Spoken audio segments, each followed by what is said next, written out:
Applied physics group B को पढ़ना है, ठीक है, जो कि अप्लाइड फिजिक्स 2 है।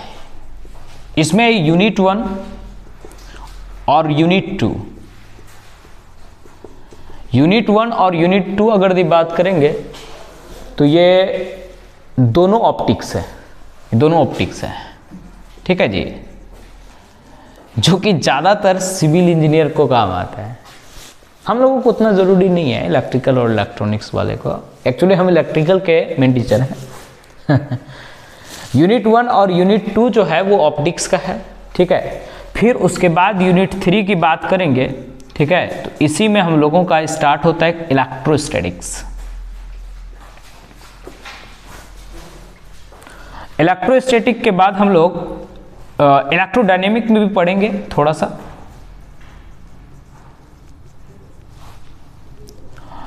इलेक्ट्रोडायनेमिक पढ़ने के बाद हम लोग इसका इलेक्ट्रोमैग्नेटिज्म पढ़ेंगे आगे, अगला यूनिट इलेक्ट्रोमैग्नेटिज्म।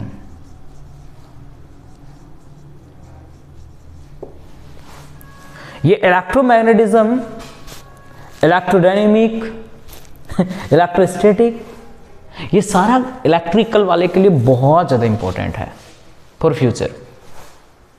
इसीलिए हम चाहेंगे कि ये इलेक्ट्रिकल और इलेक्ट्रॉनिक्स वाले को ये मन भर पढ़ना है, लेकिन कि भाई साहब यूनिट 1 और यूनिट 2 जो है वो ऑप्टिक्स है। अगर दी बात करेंगे हम लोग इलेक्ट्रोस्टैटिक्स, तो सेम चीज़ हम लोग अभी बेसिक इलेक्ट्रिकल और इलेक्ट्रॉनिक्स में भी सेम चीज़ ही होता है, लेकिन थोड़ा थोड़ा अंतर है। इसमें थोड़ा बहुत बेसिक पढ़ना होता है, उसमें थोड़ा सा अंदर जाना है।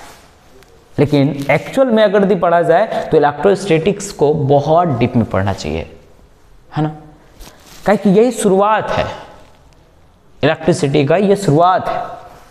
ऑप्टिक्स ये सब एक अलग चीज़ है। ऑप्टिक्स की बात करेंगे तो ये सिविल इंजीनियर को सिर्फ व्यू करने के लिए, टॉप व्यू, फ्रंट व्यू, है ना, ये सब करने के लिए हम लोग ऑप्टिक्स को पढ़ाया गया। पहले तो सिलेबस में था नहीं अभी नया नया लॉन्च करा है ये सब, ठीक है। कहने का साफ साफ अर्थ है भाई साहब कि इलेक्ट्रोस्टैटिक्स आप लोगों को उसमें भी पढ़ना पड़ेगा,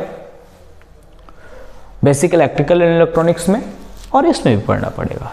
बस थोड़ा सा प्रॉपर्टीज अलग होगा, थोड़ा थोड़ा बेसिक तो यही चलेगा, लेकिन कि जो आगे सेमीकंडक्टर फिजिक्स है ना, फिर आप लोगों का डिजिटल है, ये सब की बात ये अलग होती है, ठीक है जी।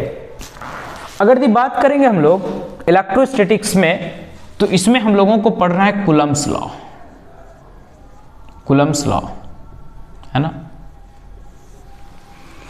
तो कूलम्ब्स लॉ पढ़ने के लिए हम लोगों को चार्ज के बारे में पढ़ना पड़ेगा, और ऑब्वियस सी बात है बच्चा लोग कि ये ग्रुप बी वाले के लिए, है ना, ग्रुप बी वाले के लिए अगर दी बात करेंगे तो हम लोग बेसिक इलेक्ट्रिकल और इलेक्ट्रॉनिक्स भी पढ़ा चुके हैं, ठीक है। सेम चीज़ थ्योरी अगर दी चार्ज का लेंगे तो चार्ज से स्टार्ट करना है, उस चार्ज को दो तरीके से देखना है, एक मोशन में, बोलिएगा, एक मोशन में और दूसरा रेस्ट में, है ना। मोशन में चार्ज को देखना है और फिर उसके बाद रेस्ट में देखना है। इसी के बीच में चार्ज का कैसे, चार्ज बना कैसे, कहां से उत्पन्न हुआ, कौन किया, सबसे ज्यादा विस्तार चार्ज के बारे में कौन बताया, ये आप लोग बेसिक इलेक्ट्रिकल और इलेक्ट्रॉनिक्स का फर्स्ट लेक्चर देख लेंगे। लेकिन कूलम्ब्स लॉ से अगर यहां से चलेंगे तो कूलम्ब्स लॉ क्या कहता है। अब ये सी बात है कि भाई साहब दो चार्ज अगर दी होता है, नहीं, दो चार्ज अगर दी होता है तो पहला बात उसने बोला कि लाइक अगर दी चार्ज होगा, कैसा बच्चा, लाइक अगर दी चार्ज होगा तो वो हमेशा रिपल्सन करेगा। क्या करेगा, अरे बोलिए, रिपल्सन करेगा, ठीक है। अगर दी अनलाइक चार्ज होगा ना बच्चा, क्या होगा, अनलाइक चार्ज, तो इसमें क्या होगा, एट्रैक्शन।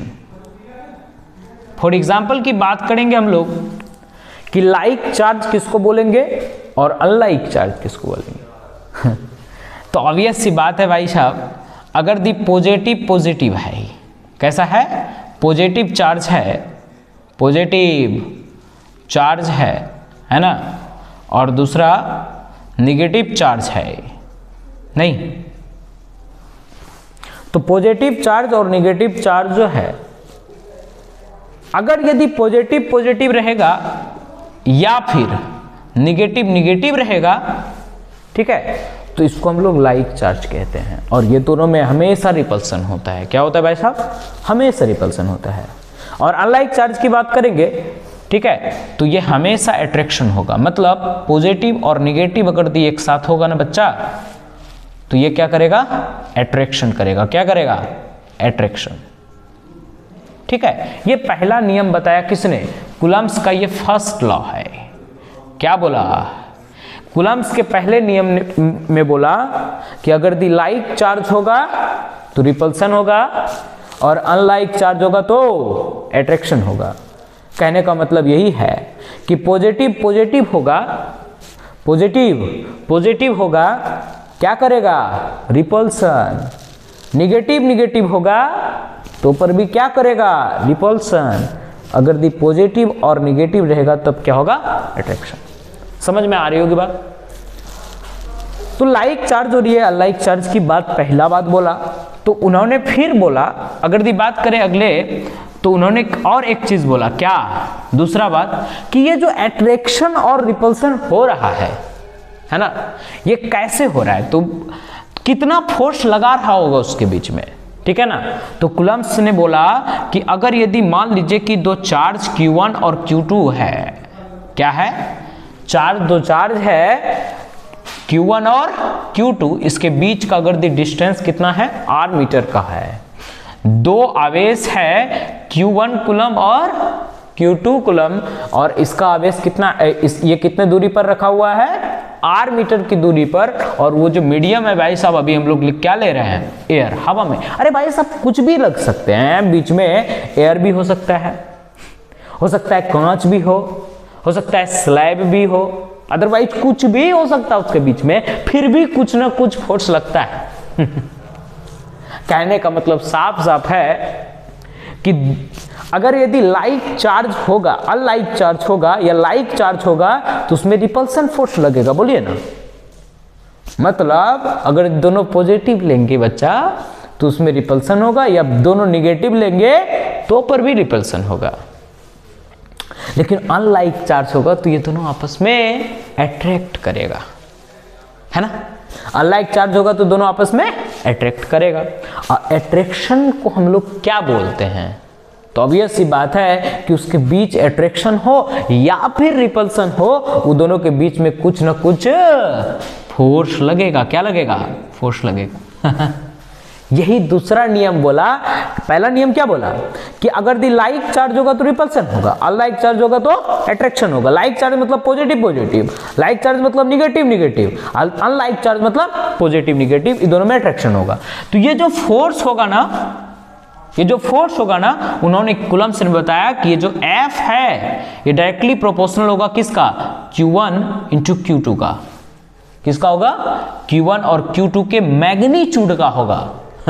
इसका मैग्नीट्यूड का गुणनफल होता है, ये भी याद रखिएगा, है ना।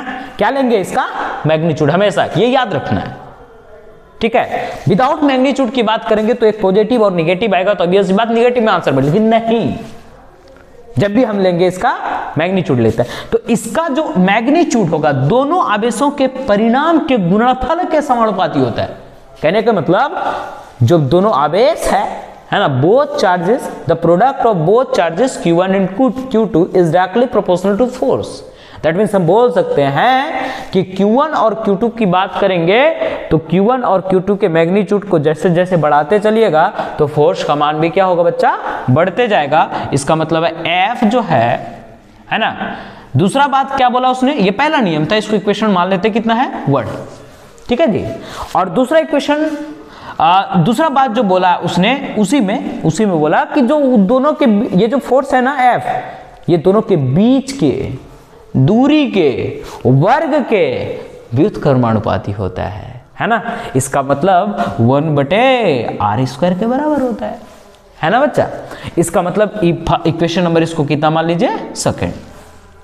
ठीक है, अब फर्स्ट सेकंड दोनों को कंबाइन कीजिएगा बच्चा, तो f is directly proportional to q1 q2 अब कितना r² होगा ना। इस प्रोपोर्शनलिटी के साइन को हटाने के लिए कांस्टेंट लगाते हैं k, क्या लगाते हैं k, है ना। q1 इंटू क्या q2/r²। k एक प्रकार का क्या है, कांस्टेंट है। k एक प्रकार का कांस्टेंट है ना, जो जिसका जो मान होता है, जिसका जो वैल्यू होता है k का, है ना, k बराबर जो होता है वो कितना होता है 1/4 एप्सिलॉन नॉट। ठीक है ना जी। अगर दी हम लोग एयर लेते हैं, ये एप्सिलॉन क्या है भाई साहब, यही है मीडियम। क्या है ये, मीडियम है है ना। मतलब ये दोनों चार्ज q1 और q2 के बीच का क्या है, माध्यम है, कि बीच में कौन सा चार्ज लेना चाहेंगे, है ना। तो कहा जाता है, सिंपल सी बात है, अगर दी लाइक चार्ज है, लाइक चार्ज ऐसे बात करा जाए तो आप लोगों को ज्यादा समझ में आएगा अगर दी उस तरह की बात हम लोग करेंगे। ठीक है जी। लाइक चार्ज उसको बोलेंगे, अरे लाइक चार्ज नहीं समझ रहे हो क्या लाइक चार्ज कहते हैं जैसे क्या, लड़के और लड़के का, है ना। लड़के और लड़के में अगर दी होगा तो लड़का लड़का होगा, दोनों पॉजिटिव ही होगा तो रिपल्सन होगा, ऑब्वियस ही बात है। और निगेटिव होगा तो अट्रैक्शन होगा। अगर दी उसके बीच में उसके गार्जियन अगर दिया जाता है तो वो क्या हो गया, ये दोनों चार्ज के बीच का माध्यम हो गया भाई साहब, कि ये चार्ज जो है या तो उसको पूरी तरीके से रोक देगा, या उसका बाप बोलेगा कि नहीं लड़का बढ़िया, क्या लड़का और लड़की क्या है, बढ़िया है, दोनों q1 और q2 दोनों बढ़िया लग रहा है देखने में, है ना। जोड़ी भी मस्त है, एकदम जबरदस्त है। ठीक है, q1 और q2 का, ठीक है, एक पॉजिटिव है दूसरा निगेटिव है, कहने का मतलब समझ रहे हैं कि नहीं एक बॉयज है और दूसरा गर्ल्स है ना। तो इसका मतलब क्या समझे कि बॉयज और गर्ल्स में अगर दी माध्यम बढ़िया हो, कहने का मतलब साफ साफ है, अरे बीच में उसका गार्जियन बढ़िया है तो गार्जियन ही क्या है, एयर है, उसका मीडियम है, या तो उसको मिला देगा या तो रिपेल कर देगा, दो ही बात होगा, मिलने ही नहीं देगा। ऐसा तो हो सकता है ना भाई साहब। ये r मीटर की दूरी पर है, अरे घर बगले में क्या है, घर बगल में है तो क्या होगा, ऑब्वियस सी बात है, क्या होगा, घर बगल में है तो ये तब तो कोई दिक्कत नहीं है ना।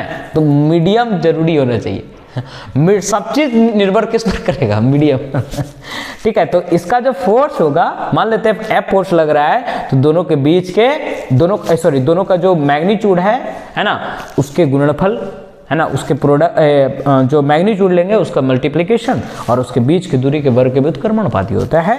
ये F directly proportional to Q1, दोनों को कंबाइन करोगे तो Q1 इंटू क्या होगा, Q2/r², F बराबर K Q1 इंटू Q2। और ये जो मीडियम है ना भाई साहब, यही मीडियम को हम लोग कहते हैं परमिटिविटी। क्या कहते हैं भैया, परमिटिविटी कहते हैं।